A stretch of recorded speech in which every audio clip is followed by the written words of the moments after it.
하나님께서 오늘 우리에게 주시는 말씀은 에베소서 5장 18절 말씀입니다. 제가 받들어 읽겠습니다. 술 취하지 말라. 이는 방탕한 것이니 오직 성령으로 충만함을 받으라. 아멘. 여러분, 오늘 함께 나눌 말씀의 제목은 성령으로 충만함을 받으라입니다. 여러분, 우리가 읽은 에베소서 5장 말씀에 보면은 술 취하지 말라. 이는 방탕한 것이니 성령으로 충만함을 받으라고 말씀하고 있습니다. 여러분은 무엇으로 충만하신가요? 여러분의 마음 가운데는 무엇이 가득하신가요? 여러분, 며칠 전 뉴스에 보니까는 지금 대한민국의 상황이 워낙 힘들고 어수선한 가운데 있다 보니까요, 사람들의 그 마음 상태라고 할까요? 심리 상태가 너무나 불안하다는 거예요. 그래서 트라우마 같은 그런 증상에 시달리는 사람들이 너무나 많이 있다는 거예요. 이게 일부의 얘기가 아니라 너무나 많은 사람들이 그런 증상을 호소하고 있다는 거죠. 뉴스를 통해서, 텔레비전 방송을 통해서 그런 것들을 접하면 접할수록 사람들의 마음이 계속해서 어두워지고 답답하고 근심과 걱정 가운데 있게 돼서 그렇다는 거죠. 여러분, 우리는 이 땅을 살아가면서 이런 저런 것들을 접하는 가운데 거기에 영향을 받습니다.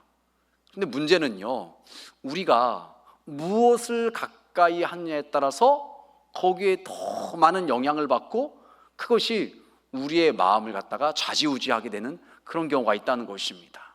그래서 오늘 말씀에는 술 취하지 말고 성령으로 충만함을 받으라고 말씀하고 있는 것입니다. 여러분, 그렇다면 왜 우리는 성령으로 충만함을 받아야 될까요? 오늘 첫 번째 말씀인데요, 술 취함은 세상 사랑이고 세상 사랑은 우리의 영혼을 병들게 하기 때문에 그렇다는 것입니다. 여러분, 술 취하지 말라는 말, 문자 그대로 알코올과 관련된 이야기죠. 그런데 그것은 좁은 의미에서만 말하고 있는 것이고요, 넓은 의미로 말한다면 세상 즐거움, 세상 쾌락을 쫓아 살아가는 삶이라고 말할 수가 있는 것입니다. 그럼 물론 이 말씀은 모든 사람들이 금욕주의자가 되라는 말은 결코 아니에요. 하나님께서 우리에게 주신 좋은 것들, 그거 먹고 마시고 누리는 거, 그거 잘못된 것이 아닙니다. 우리의 몸의 건강을 위해서, 또 우리가 또 여가 생활을 통해서 우리의 마음이 쉼을 누리고 유익이 될 수 있는 것이 많이 있어요. 그런데 그 정도가 도가 지나치다 보면은요, 거기에 너무 빠져들다 보면은요, 잘못하면 우리가 하나님과 멀어지고 하나님과 떠나게 될 수가 있다는 것이죠. 여러분, 그래서 요한일서 2장 15절 이렇게 말을 해요. 다 같이 한 목소리로 봉독하시겠습니다. 이 세상이나 세상에 있는 것들을 사랑하지 말라. 누구든지 세상을 사랑하면 아버지의 사랑이 그 안에 있지 아니하니. 아멘. 여러분, 우리가 이 세상에 있는 것들을 누리고 살아갑니다. 보고 듣고 접하고 살아갑니다. 거기서 재미도 느낍니다. 그런데 그것을 좋아하는 정도의 수준이 아니라 사랑하는 정도의 수준까지 나아가다 보면요, 우리의 마음 가운데 하나님의 사랑이 있을 곳이 없다는 거예요. 내 마음에 세상 것들만 가득 찼지 하나님이 계시지 않게 된다는 것입니다. 여러분, 어떠신가요? 혹시 그런 분 안 계신가요? 여러분, 이런 예화가 있어요. 어떤 분이 늘 술 마시는 것에 이 중독되다시피 지내다 보니까는 본인이 좀 결단을 하고서 이제는 술 안 마셔야지 다짐을 하는데 매번 실패를 하는 거예요. 오늘은 마시지 말아야지, 오늘은 마시지 말아야지. 그래 다짐을 했는데 퇴근하고 집으로 오는 그 길목에 술집이 있다 보니까는 안 마신다고 다짐했음에도 불구하고 또 그 술집을 보는 순간 그 유혹에 빠져들어서 매일같이 술을 마시게 되었다는 거예요. 근데 하루는 어느 날 다른 때보다 좀 일가가 많고 바빠가지고서 피곤해가지고서 좀 많이 좀 허기졌다는 거예요. 그래서 집으로 오는 길에 편의점에 있어서 편의점에 들어가서 우유를 사서 우유를 잔뜩 마셨다는 거예요. 그러고 나서 편의점 문을 나와서 집으로 오는 길에 술집이 있었음에도 불구하고 술 마시고 싶은 생각이 조금도 들지 않았다는 거예요. 여러분, 우리가 무언가로 가득 차면, 충만하면요, 거기에 다른 것이 들어올 틈이 없는 거예요. 다른 생각이 들지 않는 거예요. 여러분, 그런데 우리가 무엇으로 충만해 있느냐는 거예요.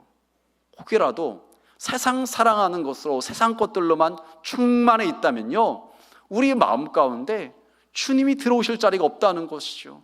주님을 향한 마음이 있을 수가 없다는 것입니다. 여러분, 그런데 우리는 이런 말씀을 드리면은 때로 고민을 하고 갈등을 해요. 이 정도는 해도 되지, 이게 뭐 죄인가, 이게 뭐 잘못인가, 뭐 그런 마음이 들 수 있어요. 그럼 맞아요, 죄가 아닌 것들 얼마든지 우리가 할 수 있고 누릴 수 있어요. 그런데 죄는 아니지만 만약 그런 것들로 인해서 주님을 향한 그 사랑의 마음이 내 마음 가운데서 사라지고 주님과 멀어지게 된다면요, 우리가 절제하고 때로는요, 아예 끊어버리는 것이 필요할 수 있다는 것이죠. 제가 어느 때 세미나에 갔었을 때 어느 목사님이 본인의 경험담을 이야기를 하시는 것을 들었어요. 은퇴하신 목사님인데 이분이 어떤 그 여자 가수를, 나이 많은 여자 가수를 너무나게 좋아한다는 거예요. 그분의 노래를 갖다 즐겨 듣는다는 거죠. 그런데 어느 날 기도하려고 이 무릎을 꿇고 딱 기도하려는 순간 주님이 생각나는 것이 아니라 그 여자 가수의 얼굴이 떠오르면서 그 가수의 노래 가사가 생각이 나더라는 거예요. 그래서 이분이 스스로가 누가 뭐라고 하지 않는데 놀랬다는 거예요. 이게 뭐지? 내가 지금 다른 것을 하려고 하는 것이 아니라 기도하려고 무릎을 꿇었는데 주님 생각이 나는 것이 아니라 왜 가수의 얼굴이 떠오르면서 가수가 부른 노래 가사가 생각이 나는가? 이거는 잘못됐다는 거죠. 이건 아니라는 거죠. 그래서 그 다음부터는 그 가수의 노래를 갖다가 멀리하게 되었다는 거예요. 또 언젠가 그 목사님이 그 가수를 굉장히 좋아하는 걸 아니까는 지인이 아주 비싼 티켓인데도 어렵게 구해가지고서 목사님 티켓 구했어요, 가보시라고 그랬다는데 절대 그것을 받지 않고서 나 이제 안 간다고 그렇게 얘기했다는 것입니다. 여러분, 어떤 가수를 좋아하는 거, 노래를 듣는 거, 이게 뭐 잘못입니까? 죄가 아니죠. 그런데 그런 것에 너무 심취하다 보니까 이분 스스로가 느끼기에 하나님에게서 멀어지는 것 같다는 거예요. 내 마음에 하나님 사랑으로 충만해야 되는데 그러지 않고 다른 것으로 충만하게 되는 자신을 발견해 보고서 이것은 아니라고 싶어서 멀리하게 되었다는 것입니다. 여러분, 하나님께서는요, 저와 여러분이 전심으로 하나님을 사랑하기를 원하십니다. 하나님께서 우리를 전심으로 사랑하셨잖아요. 그래서 하나밖에 없는 독생자 예수 그리스도를 이 땅에 보내주셨고 그 예수님께서 우리의 모든 죄를 다 담당하시고 대신 십자가에 못 박혀 돌아가시고 3일 만에 부활하셨습니다. 우리를 위해서 아낌없이 모든 것을 다 내어주신 그 주님을 생각한다면요, 우리도 당연히 전심으로 주님을 사랑하는 것이 마땅한 일일 것입니다. 여러분, 그래서 하나님께서는요, 우리 성도들이 두 마음 품는 것을 싫어하신다고 말씀하세요. 우리 야고보서 4장 8절 말씀 함께 봉독하시겠습니다. 하나님을 가까이 하라. 그리하면 너희를 가까이 하시리라. 죄인들아, 손을 깨끗이 하라. 두 마음을 품은 자들아, 마음을 성결하게 하라. 아멘. 여러분, 우리는 예수님을 믿음으로 구원받았다고 말하면서 우리 주님을 사랑한다고 고백을 합니다. 우리 찬송 부를 때도 주님 사랑한다고 고백을 합니다. 그런데 입으로는 그렇게 고백을 하지만 두 마음을 품고 살아갈 때가 많이 있지 않은가요? 예수님을 사랑하지 않는 것은 아니지만 여전히 주님보다 세상 것들을 더 좋아하고 사랑하며 살 때가 많이 있죠. 그런데 그것이 정도가 점점 더 지나치다 보니까요, 우리 마음에 그나마 있었던 주님을 향한 그 마음이 다 사그라들고 다 없어지게 된다는 것이죠. 여러분, 그렇게 되면요, 결국 우리가 어떤 존재인지, 내가 어떻게 살아가야 되는 존재인지를 갖다가 다 잊어버리게 되는 것이에요. 여러분, 사람이 지음받은 목적이 무엇인가요? 이사야 43장 7절에 보면 이렇게 말씀하고 있어요. 내가 내 영광을 위하여 창조한 자를 오게 하라. 저와 여러분이 지음받은 목적은 하나님의 영광을 위해서 지음받은 줄 여러분 믿으시길 바랍니다. 이어지는 21절 말씀에 보면 이렇게 말하고 있어요. 나를 찬송하게 하려 함이니라. 하나님께서 저와 여러분을 만드신 목적이 하나님께 영광을 돌리는 것뿐만 아니라 하나님을 찬송하라고 만드셨다는 것이에요. 여러분, 그런데 우리가 이런 말씀을 들었고 알지라도요, 우리가 세상 것들을 너무 좋아하고 세상 것들에 심취해서 살다 보면은요, 내 마음 가운데 하나님을 기쁘시게 하겠다, 하나님께 영광을 돌리겠다, 하나님을 찬양하겠다, 이런 마음이 나도 모르는 사이에 점점 사라져서 그런 마음이 전혀 들지가 않게 된다는 것입니다. 여러분은 어떤 마음 상태이신가요? 주님을 향한 사람이 충만해서 어떻게든지 하나님을 기쁘시게 하려고, 하나님께 영광 돌려고 하고 계신가요? 아니면 그런 마음이 다 사라져서 그냥 세상에서만 바쁘게 세상 것들을 좋아하고 즐기면서 사랑하면서 그렇게만 살아가고 계시진 않은가요? 그래서 주님을 향한 마음이 다 사라지고 계신 분은 혹시 안 계신가요? 여러분, 요한복음 12장 3절에 보면 이런 말씀이 있어요. 마리아는 지극히 비싼 향유 그 순전한 나드 한 근을 가져다가 예수의 발에 붓고 자기 머리털로 그의 발을 닦으니 향유 냄새가 집에 가득하더라. 여러분, 지극히 비싼 향유를 마리아가 예수님의 발에 부었다고 말씀하고 있어요. 여러분, 이것은 그 당시 돈으로 300데나리온에 해당되는 값입니다. 오늘날로 말하면요, 노동자 300일치에 해당되는 월급이에요. 300일치의 임금이에요. 그러면은 최소 10만 원으로 잡아도 3천만 원이고 20만 원으로 잡은다면 6천만 원에 해당되는 돈이에요. 적지 않은 돈이죠. 보통 여인들이 시집갈 미천으로 이렇게 모았던 거예요. 그런데 이 마리아는 그것을 갖다가 예수님의 발에 부어드리고 자신의 머리털로 예수님의 발을 닦아드렸다는 거예요. 그러자 그 모습을 지켜본 가룟 유다가 마리아를 향해서 비난합니다. 아니, 그 비싼 거를 어떻게 그렇게 허비하냐? 차라리 그것을 팔아서 가난한 사람들, 불쌍한 사람들을 도와주면 더 좋지 않겠느냐고 이렇게 이야기를 합니다. 그런데 가룟 유다가 그렇게 말한 것은 진짜 누군가를 돕기 위한 목적으로 그렇게 말한 것이 아니라 도둑이라서 그것을 갖다가 본인이 착복하려는 그 마음을 가지고서 그렇게 얘기했던 거죠. 여러분, 마리아 어떻게 그 값비싼 것을 한 번에 주님께 다 쏟아부어 드릴 수 있었을까요? 그가 주님께 받은 은혜가 너무 큰 거예요. 너무 귀한 것입니다. 너무 감사한 것입니다. 그래서 조금도 아까워하지 않고 우리 예수님을 위해서 다 부어줄 수가 있었던 것입니다. 여러분도 그런 적 있으시지 않으신가요? 주님께 받았던 그 첫사랑의 뜨거움이 있었을 때 너무나 기쁘고 너무나 감사해서 나의 삶 전부를 주님께 드리고 싶었던 적 있으시잖아요. 기도 응답받았을 때 하나님께서 내 기도에 응답해 주셨구나, 하나님 살아계시구나, 너무나 감사하다는 그 마음을 가지고서 주님께 헌신을 다짐했던 적이 있으시잖아요. 또한 몸이 아파서 병에 걸렸는데 병원에 갔는데 못 고친대요. 그런데 주님께 나와서 예배드리고 기도하는 가운데 고침을 받은 분들 계시잖아요. 그때 어떤 마음이 듭니까? 너무나 감사하죠. 그래서 나의 일생을 주님께 드리겠다고 그렇게 결단했던 분들 계시잖아요. 여러분, 그런데 그 마음이 지금 그렇지 못하다면요, 우리도 모르는 사이에 세상살이 가운데 주님의 그 향한 마음은 빠져나간 것이고요, 다른 것이 우리의 마음 가운데 비집고 들어와서 우리의 마음에 가득하다 보니까요, 처음 먹었던 그 마음을 다 잃어버리게 되었다는 것입니다. 여러분, 우리의 영혼이 그렇다면 병들어 있는 거예요.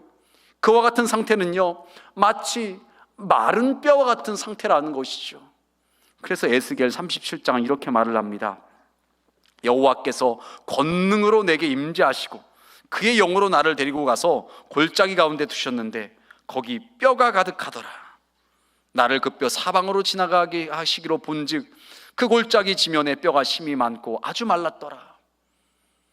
하나님께서 에스겔 선지자를 환상 중에 골짜기로 인도하셨어요. 근데 뼈가 있는데 돌아보니까는요, 뼈가 너무 많은데 말씀이 나온 것처럼 아주 심히 말랐다는 거예요. 조금 마른 것이 아니라 너무나 바삭하게 다 말라버렸다는 것입니다. 여러분, 이것은 무엇을 말하고 있는가요? 병든 심령, 하나님이 떠나서 그 마음이 공고하고 괴로워하고 죽을 것만 같고 두려워하고 답답하고 불안한 그런 마음 가운데로 완전히 병들어 있는 상태가 되었다는 것입니다. 여러분, 그런 이들을 향해서, 그와 같은 우리를 향해서 우리 하나님께서 뭐라고 말씀하실까요? 요한일서 2장 16절과 17절 말씀 다 같이 함께 봉독하시겠습니다. 이는 세상에 있는 모든 것이 육신의 정욕과 안목의 정욕과 이 세상의 자랑이니 다 아버지께로부터 온 것이 아니요 세상으로부터 온 것이라. 이 세상도 그 정욕도 지나가되 오직 하나님의 뜻을 행하는 자는 영원히 거하느니라. 아멘. 여러분, 우리는요, 이 세상 것들의 재미를 느끼고 좋아하면서 거기에 마음이 푹 빠져가지고서 지낼 때가 있어요. 그래서 지금 말씀하시는 것이 얘들아 그런 것들 다 이 세상 것들이야. 육신의 정욕과 안목의 정욕과 이생의 자랑이야. 하나님께로부터 나로부터 온 것이 아니야. 다 세상으로부터 온 거야. 그거 영원할 것 같지만 그렇지 않아. 잠깐 지나가는 거야. 거기에 마음 뺏기면 안 된다. 우리 주님께서 우리를 향해서 그렇게 말씀하시는 것입니다. 여러분, 여러분의 마음 상태는 어떠신가요? 세상을 너무나 사랑해서 그 세상 사랑 때문에 여러분의 영혼이 병들고 주님이 여러분의 마음 가운데서 거하실 수 없는 그런 상태는 혹시 아니신가요? 바로 예배에 오신 우리 온천중앙의 모든 성도님들은요, 세상 사랑을 멀리하고 우리 주님을 사랑해서 그 병든 그 메마른 뼈와 같은 그런 심령들이 다시 회복할 수 있는 그런 은혜가 있으시길 주님의 이름으로 축원합니다. 여러분, 그러기 위해서 우리에게 필요한 것은요, 두 번째로 다시 성령의 충만함을 받아야 되는 것입니다. 여러분, 마른 뼈 바싹 말랐어요. 그와 같은 병든 그런 심령이 회복이 될 수가 있을까요? 불가능해 보여요. 이미 살도 다 떨어졌어요. 힘줄도 근육도 피부도 다 떨어져 나갔어요. 항상한 뼈만 수북히 쌓여 있었어요. 희망이 안 보이죠. 너무나 절망적입니다. 저것이 어떻게 회복될 수가 있겠어? 어떻게 살아날 수 있겠어? 우리가 볼 때는 그런 마음이 들 수밖에 없어요. 그런데 이스라엘의 상도 그와 같은 상황이었어요. 그래서 11절 말씀에 보니까 이렇게 말씀하고 있습니다. 또 내게 이르시되 인자야, 이 뼈들은 이스라엘 온 족속이라. 그들이 이르기를 우리의 뼈들이 말랐고 우리의 소망이 없어졌으니 우리는 다 멸절되었다 하느니라. 본인들이 생각하기에 소망이 없어요. 다 멸절되었어요. 이제는 끝났다. 이렇게 생각이 되어지는 것입니다. 그런데 그때 주님께서 하신 말씀이 아니야. 가능할 수 있어. 다시 회복될 수 있어. 살아날 수 있다고 말씀을 하시는 것입니다. 그래서 5절 말씀이 이렇게 말씀하세요. 우리 다 같이 한 목소리로 봉독하시겠습니다. 주 여호와께서 이 뼈들에게 이같이 말씀하시기를 내가 생기를 너희에게 들어가게 하리니 너희가 살아나리라. 아멘. 생기가 우리 가운데 들어가면요, 다시 살아날 수 있다는 것입니다. 지금은 소망이 안 보여요. 지금은 너무나 절망적이에요. 답답해요. 너무나 괴로워요. 하지만요, 주님께서 말씀하신 것처럼 생기가 우리 가운데 들어가면요, 그 메마른 뼈들이 살아날 수가 있다는 것입니다.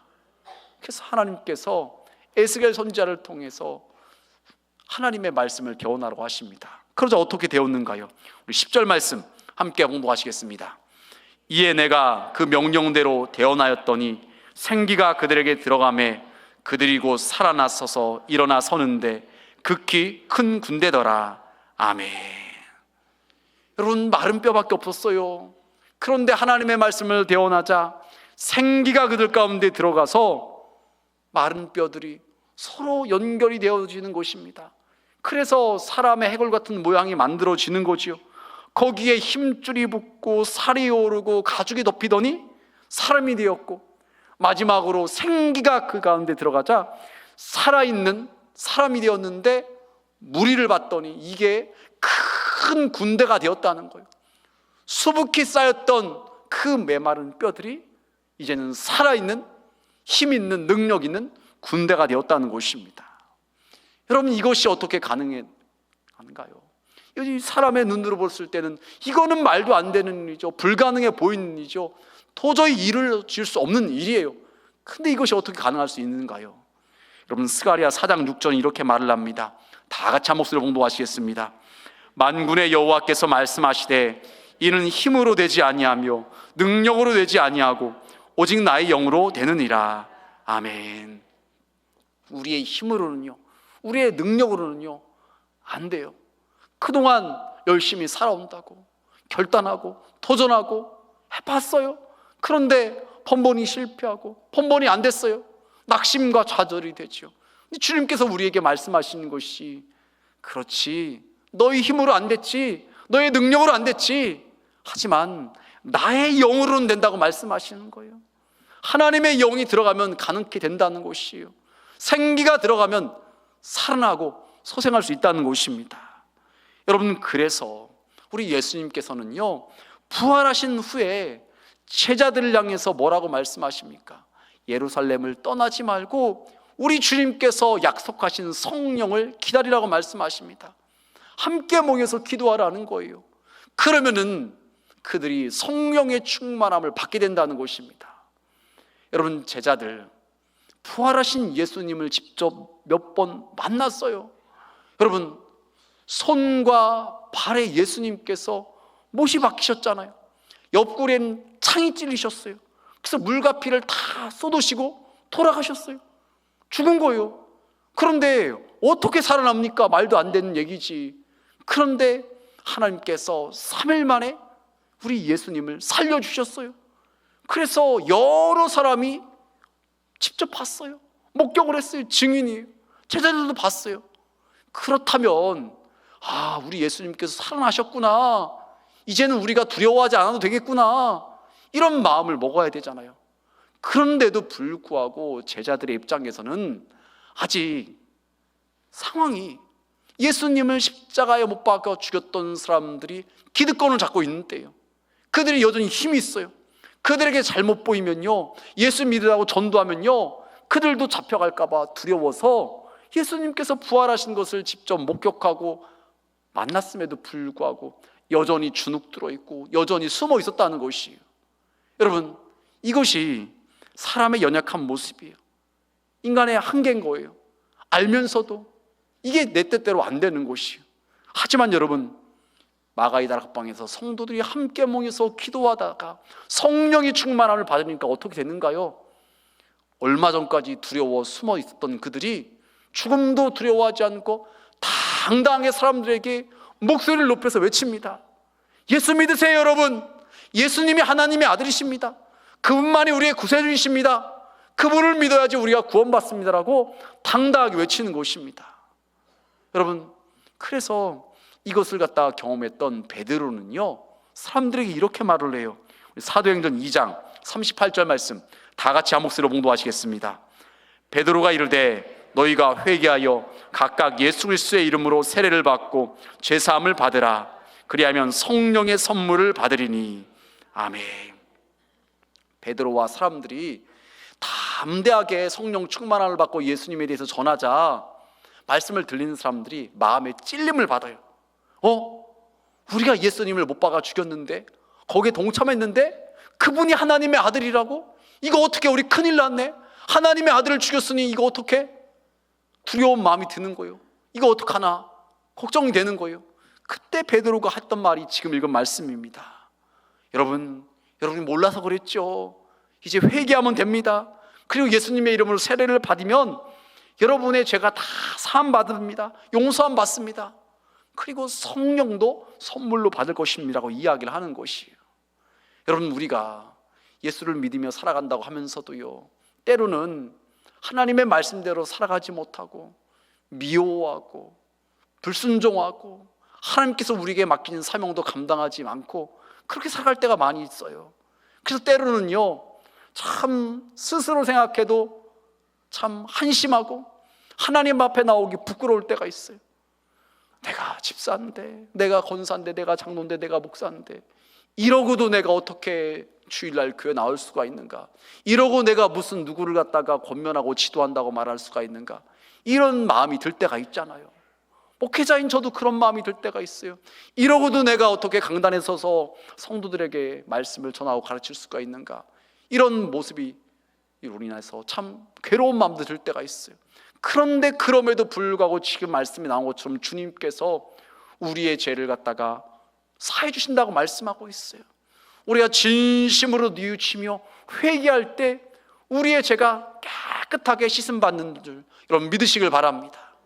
우리는 그 주님의 보혈의 공로를 의지함으로 주님께 나오는 것입니다. 그럴 때 우리의 죄가 사함받고요, 성령을 선물로 받는다는 것이에요.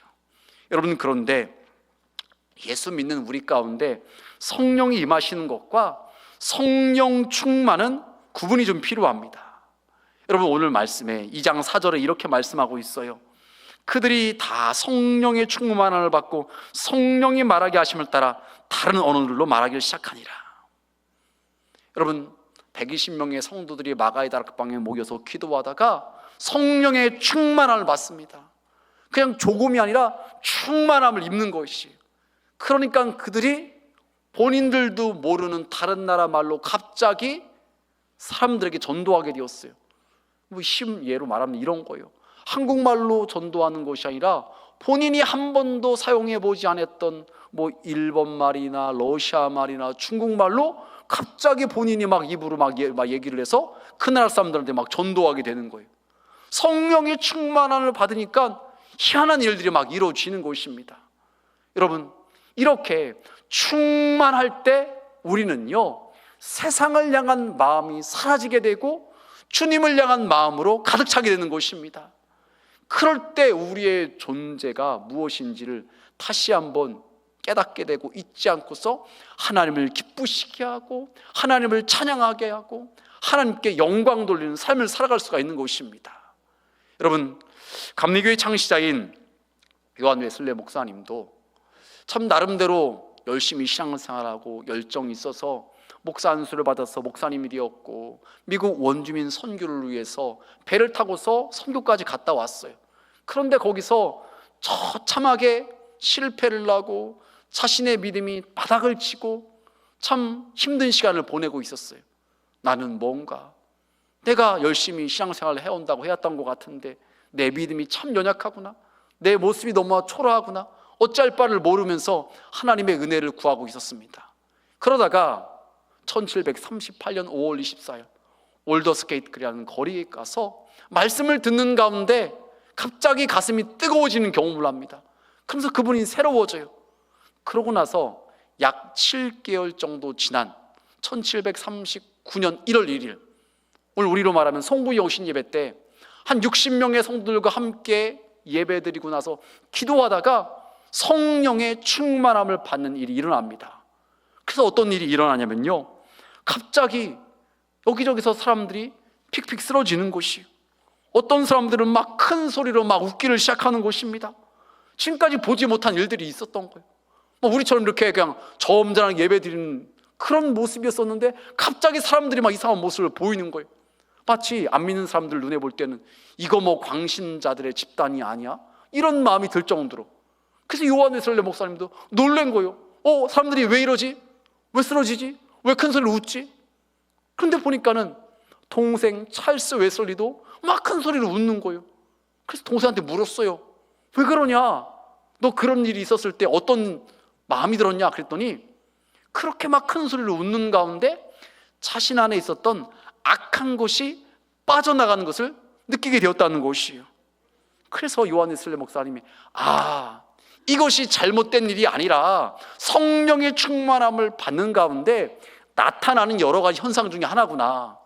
어떤 사람들은 방언이 터지기도 하고 어떤 사람들은 병이 고침받기도 하고 어떤 사람들은 막 크게 웃으면서 그 가운데 악한 것이 떠나가기도 하고 어떤 사람들은 쓰러져서 그 가운데 천국과 지옥을 보고 오기도 하고 그런 일이 일어나는 것이에요.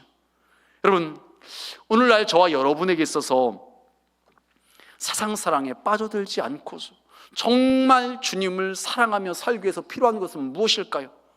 성령의 충만함인 줄 여러분 믿으시길 바랍니다. 성령으로 충만함을 받을 때 우리는요, 세상을 향한 마음이 사라지게 돼요. 세상의 즐거움, 세상 재미, 세상 쾌락, 그것들이 한순간에 시시하게 여겨지는 거예요. 옛날에 그토록 거기에 막 목을 메고 밥만 먹으면, 일만 끝나고 나면 쪼르륵 달려갔던 그런 사람들이 재미가 없어지니까 안 하는 거예요. 이제 싫은 거예요. 이제는요, 오히려 교회 오는 것이, 예배 드리는 것이, 기도하는 것이 더 재미있는 거예요. 그래서 어떤 분들은 그런 얘기를 하시더라고요.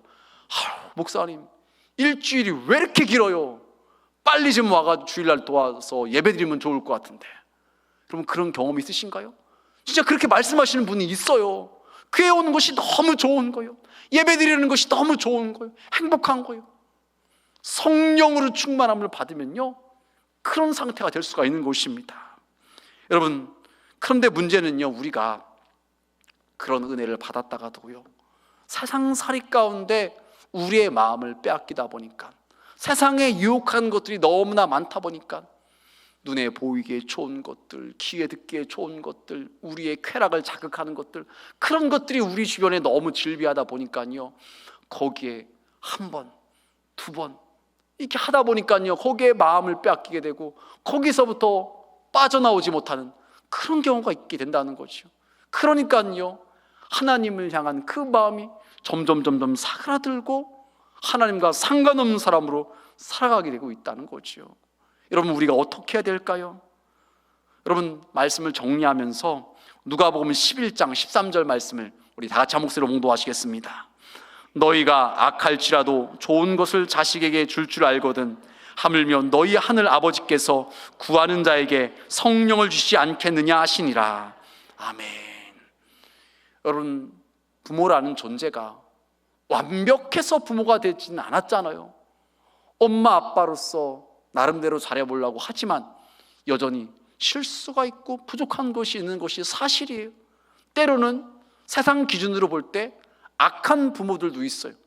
하지만 그런 부모일지라도요, 자식에게만은 좋은 것을 주고 싶은 것이 모든 부모의 마음일 거예요. 그런데 지금 말씀에 이렇게 말씀하고 있어요. 하물며 너희 하늘 아버지께서 구하는 자에게 성령을 주시지 않겠느냐, 그렇게 말씀하십니다. 이게 무슨 말인가요? 우리가 우리의 연약함을 인정하고 우리의 메마른 심령의 상태인 것을 깨닫고서, 하나님, 제가 주님께 받은 은혜 다 까먹었네요. 첫사랑을 다 잃어버렸네요. 이러면 안 되는데 주님을 향한 마음 다 잃어버렸네요. 가슴을 치며 안타까우면서 하나님, 저를 불쌍히 여겨달라고 하면서 성령을 구할 때 우리에게 다시 한번 성령의 충만함을 주신다는 것입니다. 내 힘으로 안 됐지만, 내 결단으로 안 됐고, 내 능력으로 안 됐지만, 우리가 하나님의 은혜를 간절히 사모하는 마음으로 성령의 충만함을 구할 때 구하는 자들에게 주신다는 거예요. 그래서 우리는요, 이 말씀을 붙들고서 기도하는 거예요. 하나님, 누가복음 11장 13절에 약속하셨죠? 말씀하셨죠? 구하는 자에게 주신다고 말씀하셨사오니 저는 그 말씀을 붙잡고 기도합니다 하면서 하나님께 매달려 기도하는 것이에요.